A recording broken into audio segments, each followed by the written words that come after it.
சான்றிதழ்கள் வழங்கும் நிகழ்வு கோப்பாய் ஆசிரியர் கலாசாலையின் அதிபர் சந்திர மௌலிசன் லலிசன் தலைமையில் யாழ்ப்பாணம் கோப்பாய் ஆசிரியர் கலாசாலை மண்டபத்தில் நடைபெற்றது. இதன்போது ஆசிரியர் பயிற்சியை நிறைவு செய்த 174 ஆசிரியர்களுக்கு சான்றிதழ்கள் வழங்கி வைக்கப்பட்டன. நிகழ்வின் பிரதம விருந்தினராக வடக்கு மாகாண ஆளுநர் நாகலிங்கம் வேதநாயகன் பங்கேற்றிருந்தார்.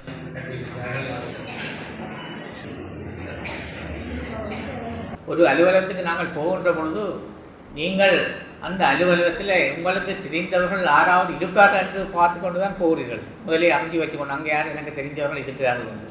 அது தெரிந்தவர்கள் இல்லாமல் ஒரு தரம் போகிறதில்லை.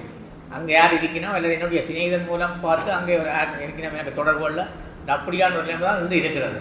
ஒரு சாதாரண ஒரு மகனும் தான் பெறுகின்ற சேவைகளை விரைந்து செய்வதற்கு அது கொடுப்பதற்கு எங்களுடைய தயாராக இல்லை. அதுதான் மாற்றப்பட வேண்டிய ஒன்று. அதாவது